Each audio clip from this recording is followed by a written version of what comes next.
Greetings all, FerrariMan601 here. Returning from their self-imposed modding hiatus in the last month or so, VRC have released this, the 1991 Jordan 191 for Assetto Corsa.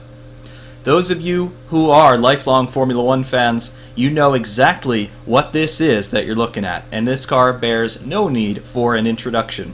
The Jordan 191, of course, the first car fielded by Jordan Grand Prix in their first season in Formula One. Having come out of Formula 3 with some good experience, Eddie Jordan, the Irishman, decided to have a go at Formula 1.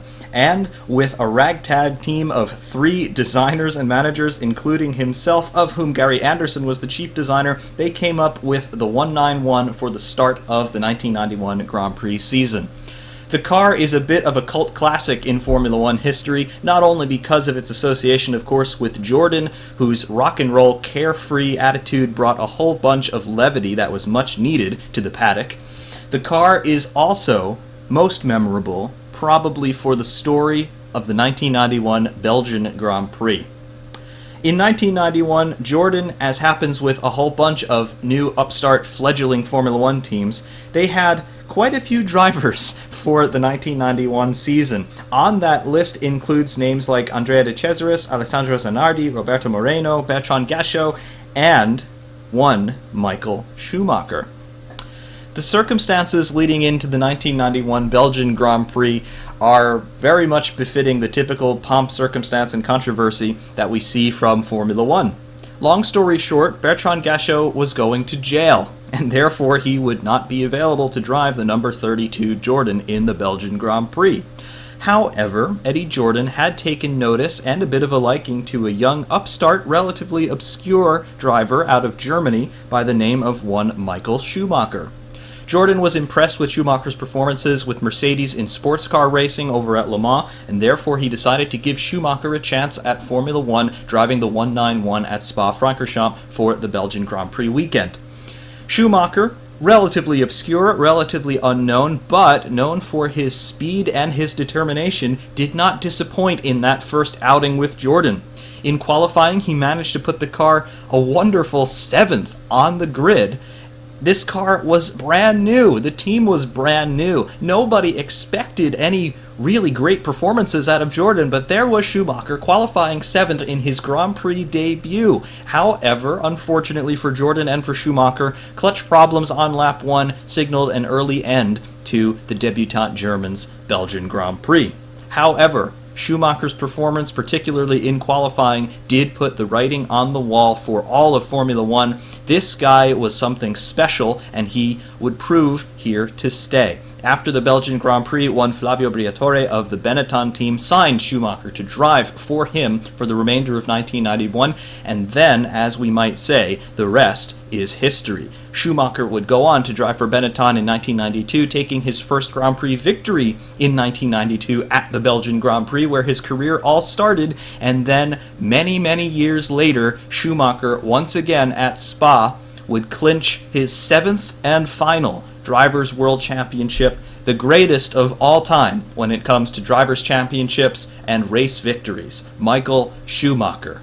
A legend was born in 1991 in this, the Jordan 191. A little bit about the car, its competition history, its technical specs, and all of that wonderful stuff as we continue to rotate here in showroom view. In keeping with Formula One design tradition, especially in the mid-90s, we have got ourselves a 4-wheeled, mid-engine Formula One car. It's a wing car, we've got a big diffuser at the back, it's all carbon throughout, carbon fiber monocoque for the survival cell there, including the cockpit and all of the mounting points for the suspension and all that good stuff. Speaking of the suspension, at the front end we have a double wishbone pushrod arrangement. As we can see here, you can see the upper and lower wishbones coming out from the chassis to the wheel, and then the pushrod coming up from the wheel into the chassis there, where it goes into that very nicely rendered opening where it interfaces with the dampers on the front end there, mounted on top, as you would expect. The rear suspension is a similar story, double wishbone pushrod, a little bit more difficult to see here just because of the angles, but you can see the upper and lower wishbones and the pushrod going up there at 45 degrees into the top of the gearbox where those dampers would be mounted. In terms of our engine, we have a Ford V8 in this car. It is the Ford Type HBA4, 3.5 liters displacement at a 75-degree bank angle on that V8 engine. Naturally aspirated, of course, no turbocharging in Formula One after the end of the 1988 season, remember. The gearbox, 6-speed manual designed by Hewland and optimized by Jordan for the packaging and application requirements that they had here. Also, that gearbox, I'd imagine, had to be beefed up a little bit to deal with the torque demands coming out of that Ford V8. I would say about 650 horsepower coming out of that engine, and then of course you need to make sure your gearbox is robust enough to keep up with that torque demand. So Jordan optimizing that Hewland gearbox, straight up, good old 6-speed manual, none of that flappy paddle nonsense in this thing. Pure driving. Fuel and lubricants provided by BP, and then of course it runs on those Goodyear Eagle tires, which were pretty much ubiquitous up and down the field in that 1991 season. Competition history for the 191, of course, it was fielded by what was then known as 7-Up Jordan. You'll notice the very conspicuous 7-Up branding all over the car as their team's title sponsor. Over the course of 16 races contested, it scored fastest lap in one of them, the 1991 Hungarian Grand Prix. Hungary is one of those tracks that's often viewed as an equalizer in Formula One. It's very technical and it's very tight, so if you have a little bit of a power deficit, as this car certainly did, its Ford V8 putting out about 650 horsepower relative to Ferrari, McLaren with the V12 engine easily putting out 750 plus, and Williams with their V10 by Renault putting out about 750, maybe even 800. The car was able to score fastest lap at Hungary because engine power is not that important there, and if you have a good chassis, it's going to come through at a very technical circuit like the Hungaroring. The rest of its competition history, though, not all that illustrious, scoring no wins, no podiums, and no pole positions. However, 2 fourth-place finishes are to the Jordan 191's credit. Very cool first season in Formula One for Eddie Jordan. Jordan, of course, would go on to achieve great things in Formula One, and they are remembered very fondly. Between 1991 and 2005, they contested a whole bunch of races. They were on the grid for every Grand Prix that they were eligible to enter from 91 to 2005. They were able to score some race victories, namely in 1999, which was their best season. They had a beautiful car in the Jordan 199, driven by Heinz-Harald Frentzen and Damon Hill. Frentzen was able to score some wins, I believe 3 wins that year, and with a little bit of a twist of fate, Heinz-Harald Frentzen would have been the 1999 world champion. Michael Schumacher had a broken leg from his accident at Silverstone, so he was sidelined for most of the rest of the season, leaving Mika Häkkinen open to capitalize on that. Mika Salo, Schumacher's interim replacement at Ferrari, also was able to challenge for that championship, as was Eddie Irvine, who very nearly got that championship as well. But Heinz-Harald Frentzen in that Jordan put in some stellar performances. I remember particularly the 1999 French Grand Prix, wonderful drive by Heinz-Harald Frentzen and wonderful performances by Eddie Jordan and team. The end of 2005, Jordan was sold off to the Marussia Group, I believe, or at least it was some sort of Russian consortium that later brought us the Midland Formula One team. It was the Midland Group they were sold to, not the Marussia Group. Midland came in 2006, replacing that grid slot where Jordan would occupy. They later were sold off to Spyker, and ultimately Force India arose from the ashes of that Jordan-Midland deal, and Force India, of course, still on the grid with us today. So Jordan not on the grid in name since 2005, however, still very much with us in spirit. Eddie Jordan himself, he's become a TV pundit. He's often very controversial with his claims and his statements. However, love him or hate him, you do pay attention to what he says. And that is thanks in no small part to what he was able to do for Formula One. He was an upstart guy, upstart team, and he was able to sign the biggest talent that we have seen in the last 20 years, Michael Schumacher. He gave Schumacher his start in Formula One, and it ultimately culminated in 91 race victories and 7 World Drivers' Championships. Eddie Jordan having that foresight to see that Schumacher was something special all the way back in 91 when he was still relatively obscure, that is how you write a legend. And Jordan will always be remembered for his contribution to Formula One, not only in signing Schumacher, but the atmosphere and levity that he brought to the paddock. It is something that is sorely missed. However, for all of us here in Assetto Corsa, we can keep those dreams alive now with VRC's Jordan 191. Enough about the competition history. Let's see what we've got here in terms of the mod itself, brought to us from VRC. I should note that this is the 1.0 spec, meaning that it is free for all of us to download. I will have a link to VRC's website in the description. It is a free download. This is version 1.0. This is not a beta spec. Also, it does bear mention that the 191 has existed in various guises for Assetto Corsa for at least the last 2 years, maybe even 3. I don't know the whole history of this mod, but I do know that it did not originate with VRC.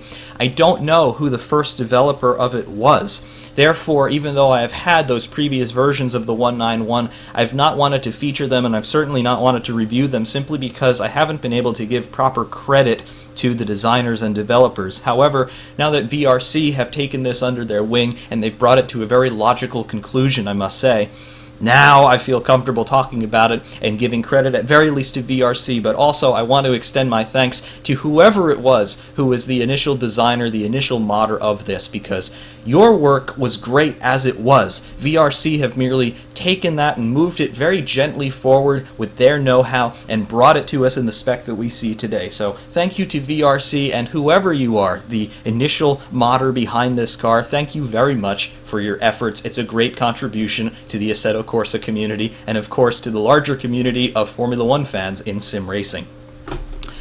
Speaking of what we've got brought to us by VRC, you can see we've got great modeling and great texture work as we've come to expect from these guys. That wonderful green paint, the Irish four-leaf clover green that Jordan ran in their first year, you can see that reproduced very nicely here, very nicely reflective. The sponsorship graphics are all very crisp and appropriately located. I have a 1/18th scale model of the Jordan 191 as well in the Spa spec driven by Schumacher in his first race, and absolutely, this is 100% correct. I would not be surprised if the VRC guys also have a model or two of this car and they used it for reference, because this is absolutely wonderful work. You can see this front wing for which the car was noticed. It's very radical, but also, if you have a look at that profile, particularly the leading edge profile, it's got a delta shape to it, doesn't it? Now, it's going in the opposite direction from what we see today, but the 2017 wings with those delta profiles, you see some family resemblance there. I certainly do. All the way back in 1991, Jordan, who had to cobble this car together with very limited resources on short notice, came up with that delta design, and it's a little reminiscent of the Tyrrell from 1990 with 2 front wing main planes mounted individually, independently to that nose. Jordan, of course, going for a single main plane design, but you can see that sort of design influence going on here. Absolutely wonderful, and for the 2017 cars to have that delta wing profile, very interesting indeed, and I do wonder if the Formula One technical working group looked at the Jordan 191 and said, you know what, that was a cool looking car, let's do something like that for 2017. Just speculation on my part, but I wouldn't be surprised if somebody took notice and remembered all of those years later. Looking around the rest of the car here, moving toward midships, you can see all of the sponsorship graphics very nicely placed, all appropriately sized and spaced out, I must say. Wonderful paintwork, that blue going down the midline of the car going from top to bottom. Very nice with that white pinstripe going across, separating the green from the blue. Very, very cool job indeed, VRC. Coming around to the left rear quarter, you can see these panels here that are just a rears of the Tic Tac logo. This is indicative of the sort of catch-all design work that Formula One teams used to do. You can see these 2 shut lines going across the car, moving arrears of that Tic Tac logo. You can see those panels there. They're blanked off right now, but you can see the bolt holes there, the stays for that bodywork. Very easily removable, I'd imagine those panels are, and therefore you were able to adapt this car for basically any sort of running conditions that you found in terms of your temperature, ambient temperatures. These guys didn't go to Bahrain all the way back in 1991, but nowadays, you see the teams coming out with new rear-end treatments, for example, at every Grand Prix, and they'll cite cooling requirements and things like that. But back in '91, at least for Jordan, all they did was put some blanking panels over some ducts, and then if they needed to open them up for more cooling, they just took the panels off and there it was. They didn't have to modify the car at all or redesign any components. So I do wonder if some of the development costs in modern Formula One could be staved off simply by designing that adaptability into the car from the get-go.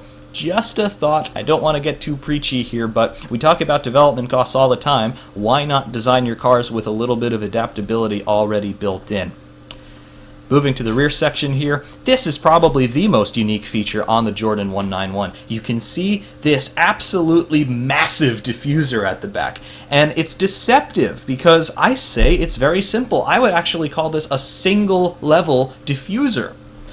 Now, I'm deriving that single level description from the fact that you can see the floor on the outboard sides of the car, just inboard of the rear wheels. You can see the floor just basically scraping the ground, and then we have this absolutely huge central tunnel to the tune of 2 tunnels, supplemented by exhaust blowing. Exhaust blown diffusers were basically ubiquitous up and down the grid in the early 90s, and Jordan, of course, no exception. But you can see those 2 tunnels there, absolutely huge, and you can visualize all of that air being sucked underneath the car and blown out the back at incredible velocity.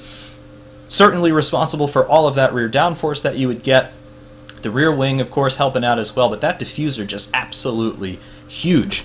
I do believe McLaren ran a similar diffuser in 1990 on the MP45B. However, I'd have to confirm that, but similar rear end treatment here on the Jordan, although McLaren ran a single absolutely massive tunnel out the back, whereas Jordan are running 2.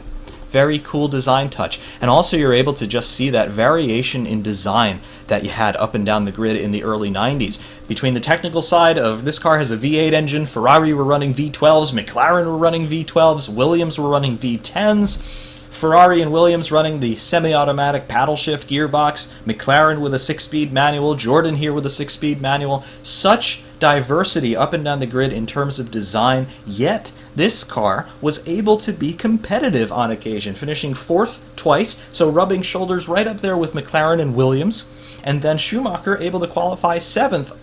That's only a couple rows back from pole position. So this car, as rudimentary as it is in some respects, was able to play with the big boys with that relatively crude technology that goes all the way back really to the 1930s. So absolutely wonderful climate for design in this era in Formula One. The idea that you could get a team with limited resources and limited design capability in terms of the technology that they had at the time, and they're able to be competitive even with a relatively basic package, that is absolutely awesome. And I think that's something that Formula One desperately needs, because we shouldn't have teams folding simply because they can't invest in the absolute latest CFD software and supercomputers, because that's not what racing is. Racing is about somebody with an idea and a lot of courage and a little bit of money and is able to go out there and try something a little crazy. That is exactly what Jordan did in 1991, and they were able to turn that into a Formula One presence spanning from 1991 to 2005, taking victories and challenging for the 1999 World Championship. Absolutely wonderful story is Jordan. Of course, we can look into the cockpit here. Here from above you can see the details going on. Very rudimentary stuff, I must say, but we can fly into the cockpit and have a look at what the driver's eyes can see.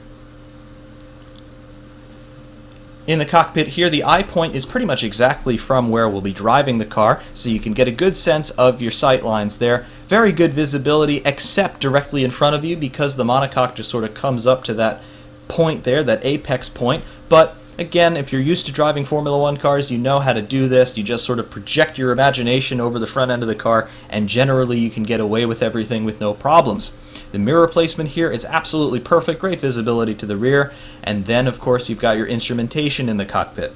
This is 1991. We're in that era, that transition between analog and digital. This car still for the most part analog. As I mentioned, we have that manual gearbox, but we do have an LCD in front of us for our dash display. It'll have a rev counter up there, which is an analog rendering from the digital data coming through. You'll also have your speed, gear, and lap time on that display. Other than that, though, that's pretty much all of the information that the driver has. So a big change from what we have today. The little handheld computers that the steering wheels are. This one, straight up steering wheel with one button on it, which I believe would be for the radio. So that's about it. All of your other controls are over on the sides of the cockpit in more traditional locations.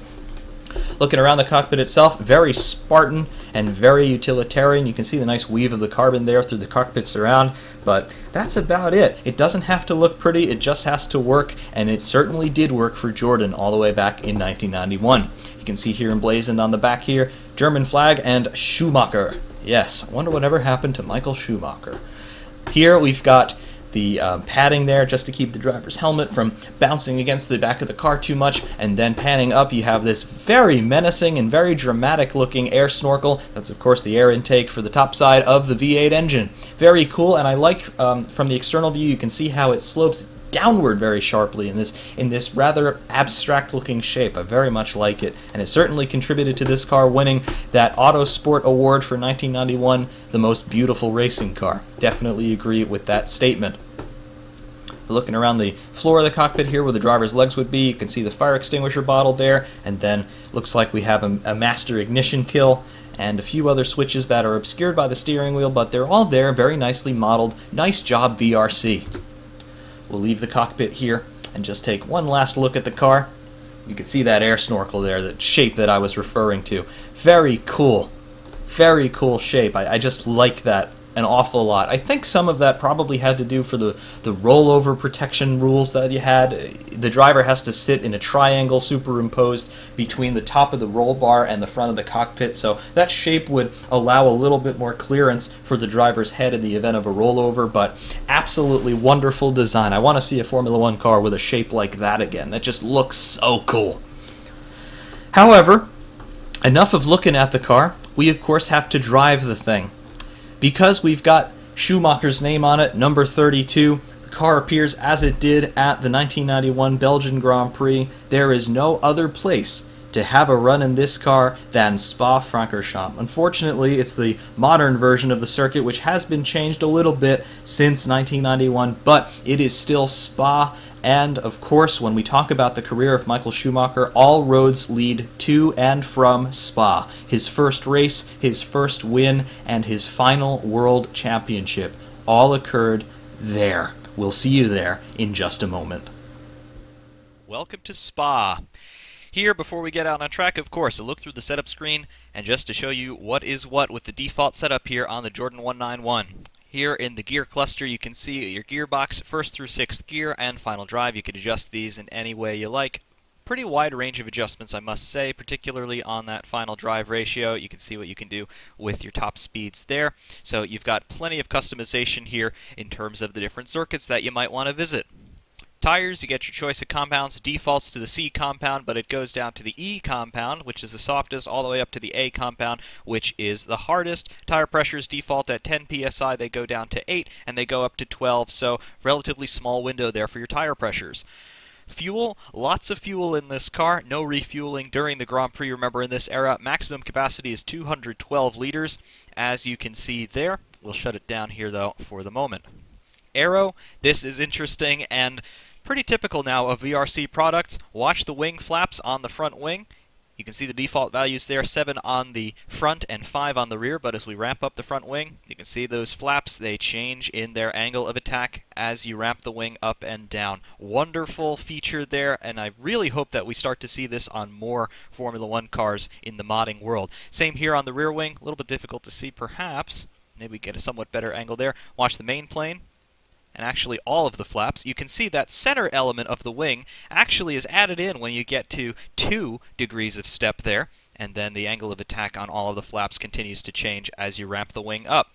Jordan, very unique actually, running that triple element rear wing depending on your aero spec, and that central element deleted entirely once you go down to step 1 and certainly into step 0, where you get that secondary main plane element actually deleted as well. Great little detail. We'll be running it here in this spec here with those 3 elements there on the wing. That double beam wing, I absolutely love it.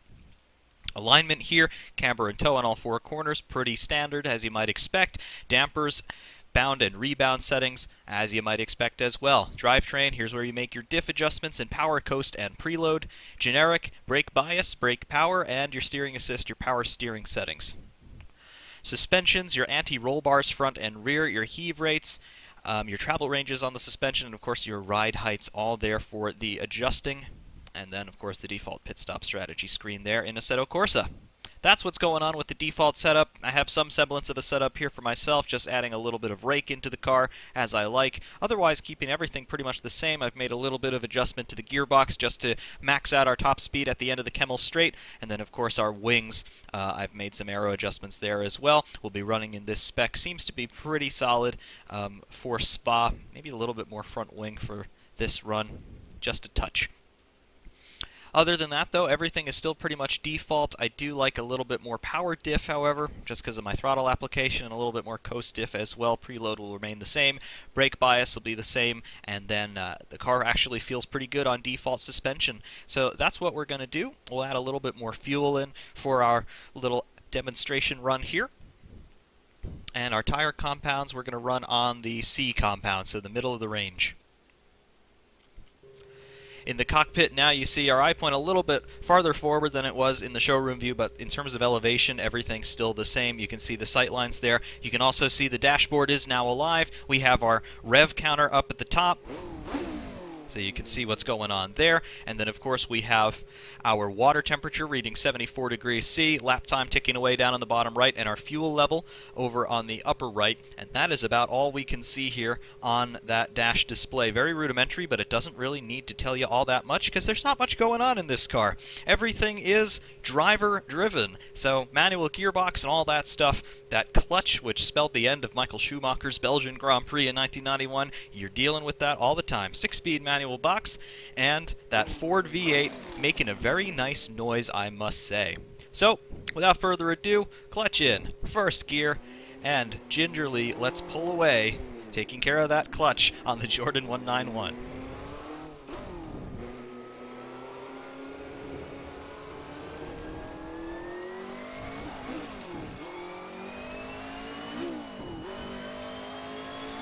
So just doing a sensible install lap here, just trying to get everything up to temperature.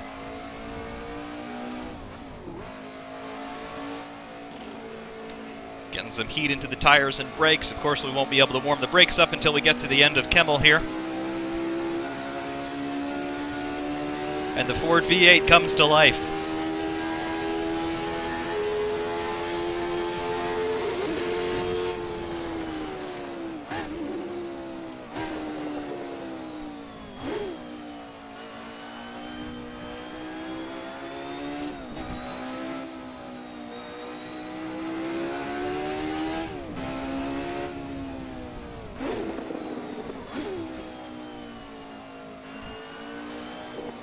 So far, this very sensible warm-up run.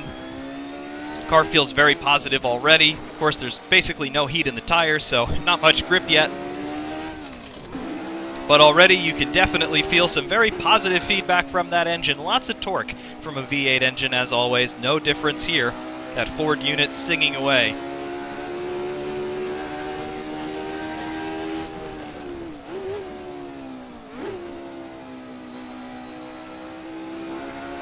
Final chicane, let's get some more heat into that front end.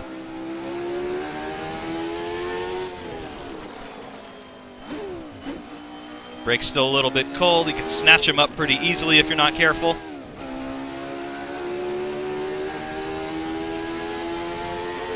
Full revs now on the engine. About 12,000 RPM on the crankshaft. Blanchiment already flat out.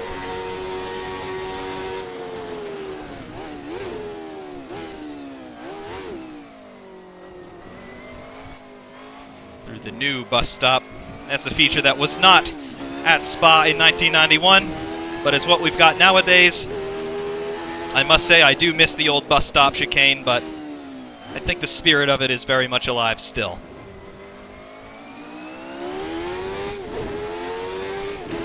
There we go. That's some beans for you. Eau Rouge. I don't think it's going to be quite flat. Indeed, it is not. Then down Kemmel. Coming down the straight here, you will notice that we do have a little bit of a power deficit, especially relative to the Williams or the Ferrari. We're just touching the mid-190s there in our speed coming down to the end of the Kemmel Straight. I've geared it to 202 as our max speed there, but definitely a bit of a power deficit, I would say, to the tune of 50 to maybe 80 horsepower from the front runners.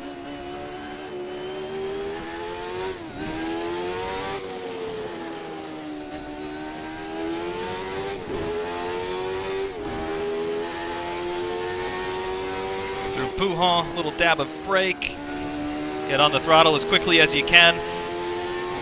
You do know that you're dealing with a car that's not quite at the sharp end of the field, simply because your cornering grip just isn't quite there to the extent that it might be in a Ferrari or a Williams. However, you don't care all that much about that, because you get the satisfaction of rowing up and down through a manual gearbox, using a clutch, all of that good stuff. You know that the performance is directly linked to what you do as the driver. And speaking of that driver who made his debut at this place in 1991, Michael Schumacher. When you think about Formula One drivers, you think about two names, really.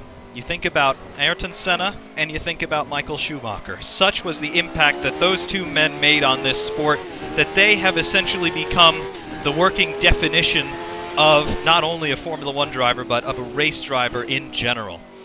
And when you're in this car, done to such high fidelity by VRC, and you think about what Michael Schumacher must have been feeling on that day in '91, going out for his qualifying laps, putting it on P7 in his Formula One debut, you realize that that was a huge challenge. Not only was it his Formula One debut, not only was it basically his first time in the car, but you're dealing with a car that's not supposed to be a front runner.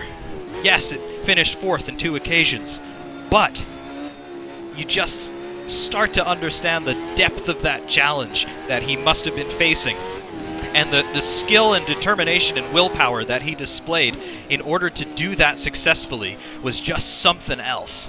And that is what caught the attention of Flavio Briatore, for sure.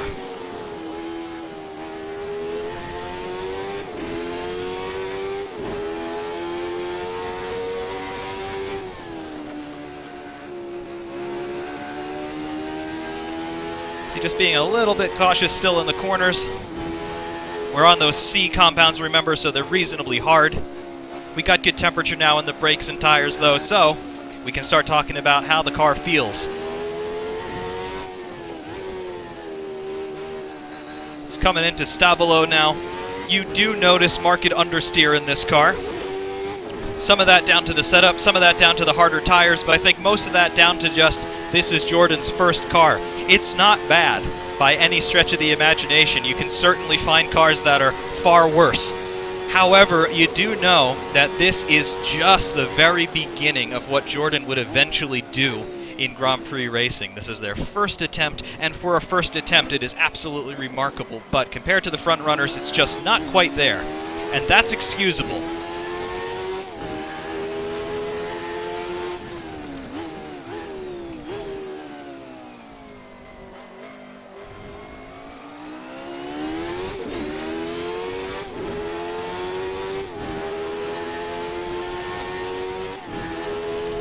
Going through Eau Rouge, you do note the aero deficits there. If you keep your foot in it and you have a little bit of courage, you can take Eau Rouge and Radillon flat. However, I don't recommend it if you're fighting for position in a race. You're more apt to lose it than not. So discretion there is the better part of valor. On the brakes, you'll note that the brakes grab very severely. It's very easy to lock the front axle on this car. Of course, you can play with the brake pressure and brake bias settings, but no matter what you do be careful on those brakes, because you can lock them up, and sometimes you can actually lock them up relatively early in the braking zone. So do be careful. They're very powerful, but they lack a little bit of feel, perhaps. And then, of course, in a situation like that, and we actually tag the wall, exhaust-blown diffuser rearing its ugly head. That diffuser is not working very efficiently until you get on the throttle pretty much flat out. So you've got to be careful when you're coming out of corners, as you just saw. The car is happy at full throttle, but at the same time, you've got to watch that you don't spin up the rear tires like I did. So you've got two things working against you out of those medium-speed corners. You need grip, so don't overwhelm the traction capability on the rear axle, and you want to get that diffuser working.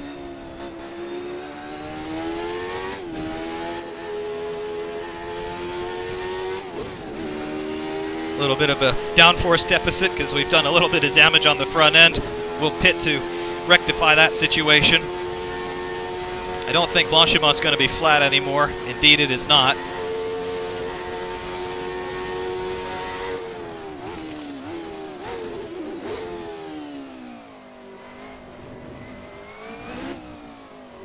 Let's go repair that damage, shall we?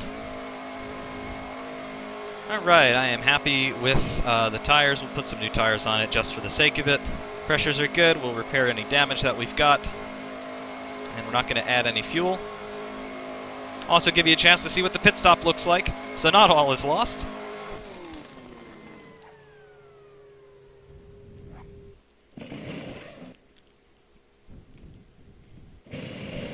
Relatively quick tire change, and off we go.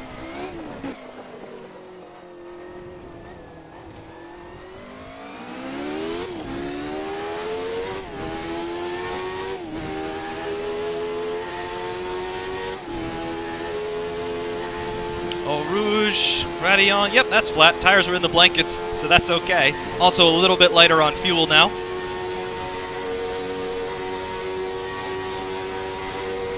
Coming down Kemmel, 192, 193, 194, just touching before we've got to get on the brakes.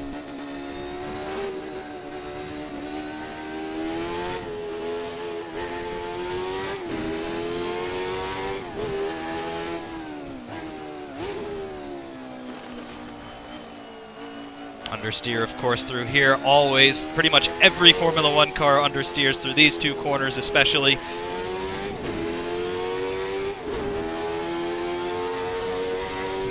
Then the almighty Pouhon. You know if a car is good if you can take Pouhon reasonably well, and that time we took it reasonably well.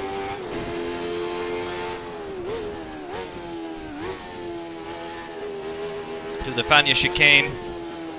Tires coming up to temperature now. You will note understeer, as I mentioned before, and you do have to watch out for that snap oversteer, which caught me out last lap.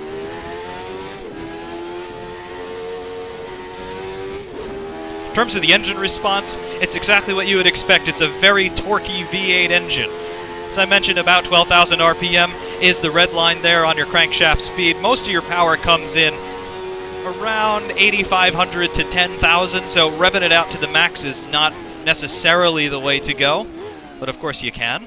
You do have to watch your downshifts, because I don't really think that there's too much in the way of a rev limiter on the engine, so you've got to be careful in terms of what you do with your gear changing in the upshift and downshift direction. So in some cases it does help to get your braking done first and then think about your downshifts. A little bit of snap oversteer again out of La Source.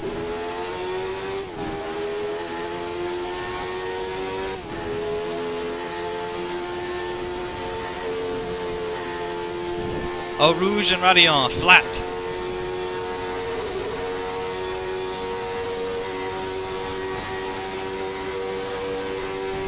Take stock of where we are, get on the brakes.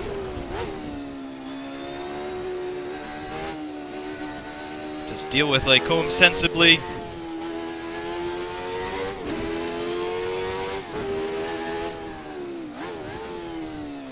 A little bit of double clutch action, skipping from 5th to 3rd.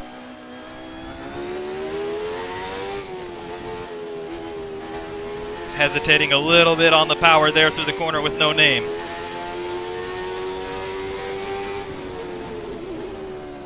There's that understeer coming in again. Definitely the story of this car. There is a bit of understeer in it. That's okay, though.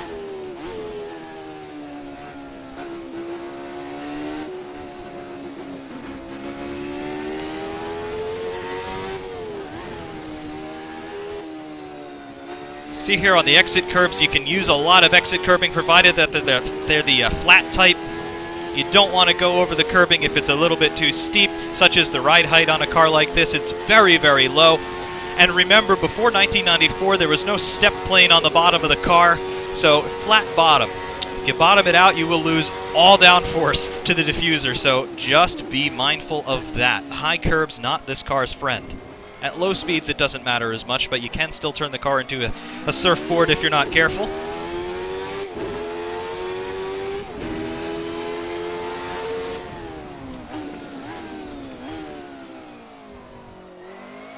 A bit of a late turn in and an early apex for La Source.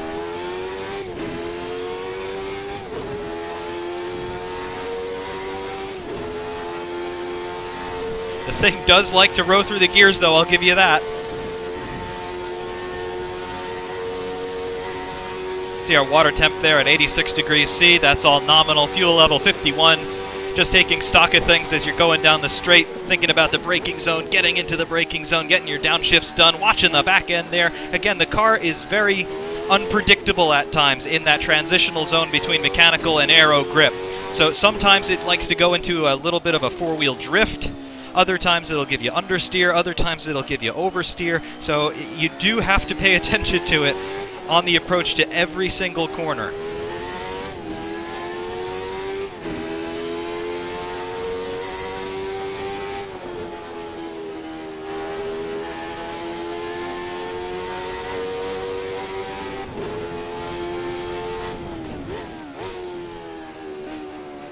Fourth gear through the final chicane. Get on the power a little bit earlier if possible, not if you've got understeer. There's that snap oversteer catching me out again.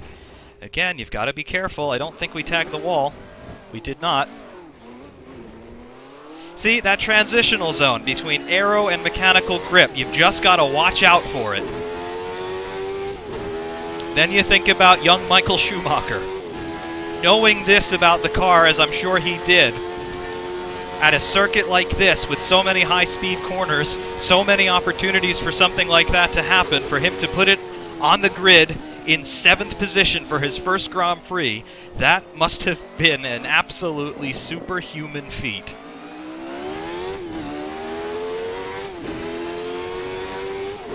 As you can see, I think I could now validate my characterization of this car as being tricky at the limit.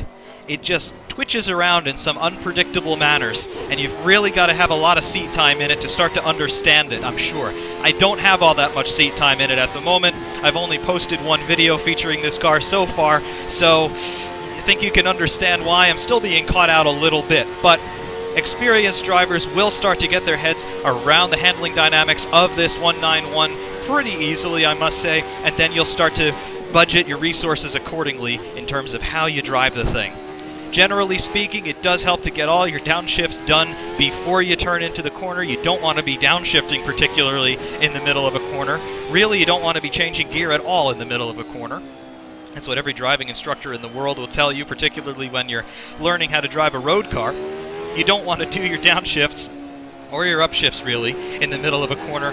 Again, it just sort of destabilizes the car, particularly on the back end, so you just don't want to have that situation going on.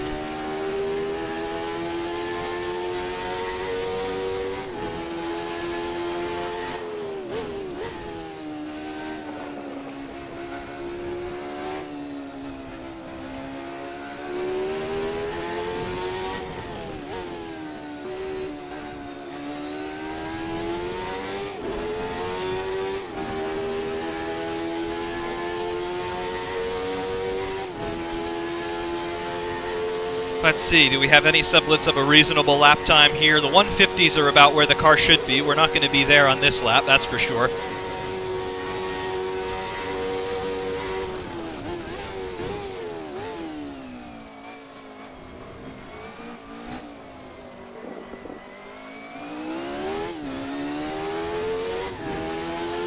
Alright, so 159.855. The car has a lot more speed in it, perhaps not with this fuel load or with the C compound tires, but you can get a sense of where the pace really goes. Low 150s is probably where it ends up in qualifying trim on low tanks and sticky tires, so you can definitely expect that sort of performance from it.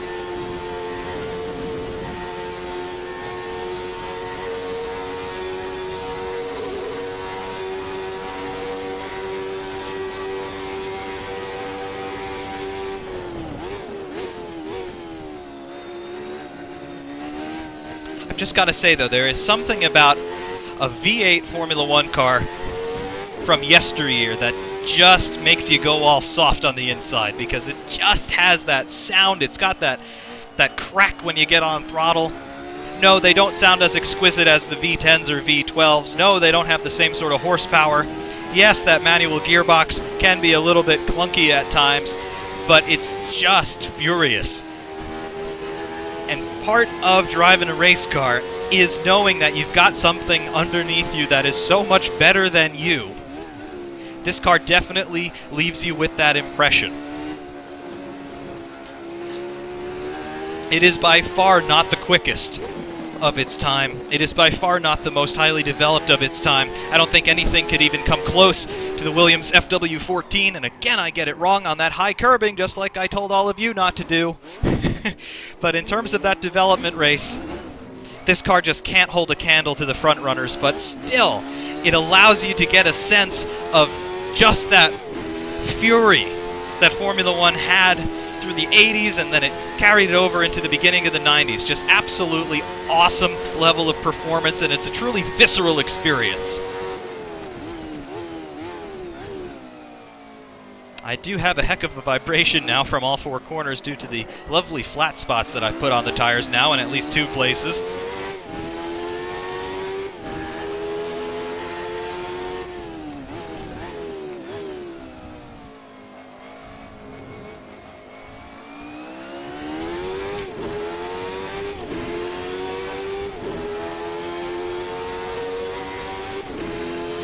I just can't help but think about what must have been going through Michael Schumacher's mind trying to grapple with this thing. Yes, he had driven sports cars at Le Mans. Yes, he had dealt with big turbochargers and 1,000 horsepower before. Yes, he had success in Formula 3, but this was Formula 1, and this is a car that kind of, in many respects, had no business being there, yet it was somehow competitive. And to be thrown into that situation, that took talent. That really did.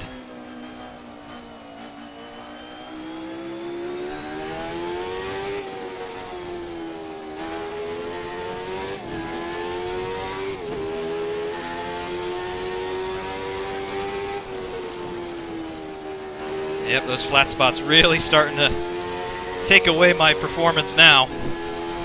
Only have myself to blame for that. Stay off of the high curbing.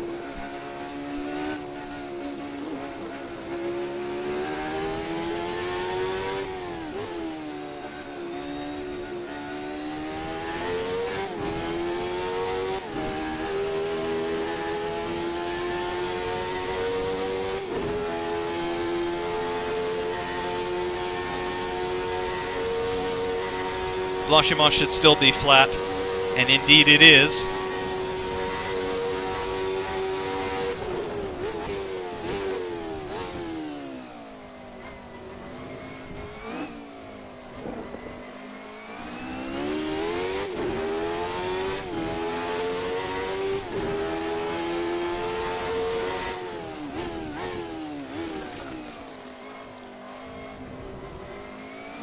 Careful on the throttle there, no downforce yet.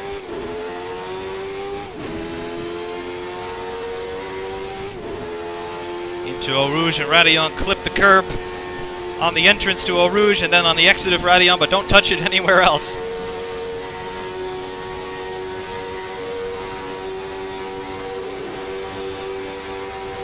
Think about the braking zone, hard on the brakes, down through the box 3 gears.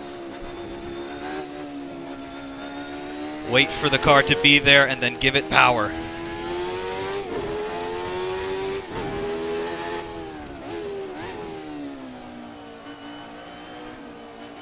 Deal with the understeer and then lay on it as quickly as you dare.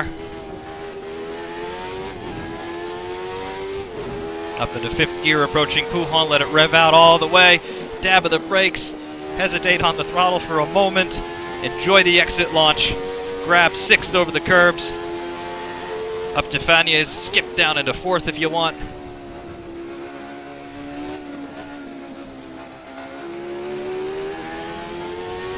Down towards Stavelot. 3rd gear, watch the inside curbs. Use the outside curbs as much as you want, but be careful on the power. rejoining the old circuit now.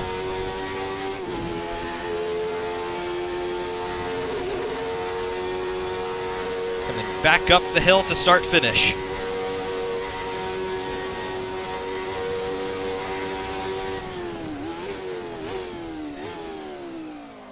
String of sequential downshifts there. On to start finish, on the power as hard as you want. Seems like the 59s are all I could manage, at least for the moment. Making a right mess of the downshifts coming into there, got away with it.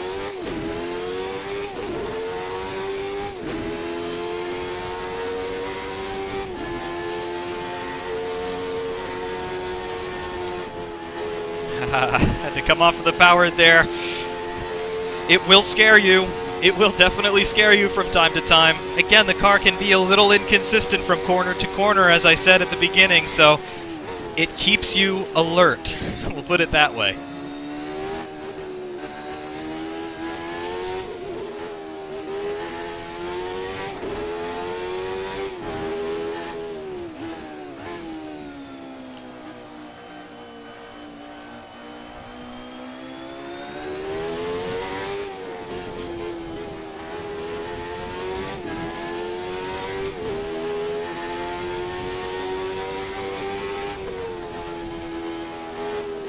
Yeah, understeer city there.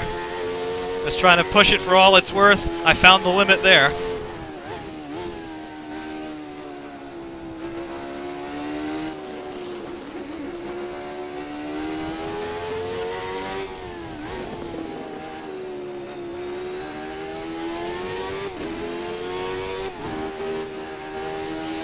Yep, tires going off.